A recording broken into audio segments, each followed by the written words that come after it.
Hello everyone, how are you doing? This is MD Tech here with another quick tutorial. In today's tutorial, I'm going to show you guys how to turn on or off the silent mode feature on your Android smartphone.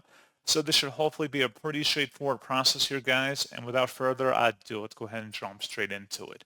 All you have to do is scroll up on the home screen and select the setting gear button. And then you want to scroll down on this page until you get to where it says sound and vibration. And then at the top control here, it says medium volume. This is basically the master sound control for your device. If you go all the way to the left, it'll turn off all sounds. But if you go up or up to the right, it'll increase the sound output on your Android device.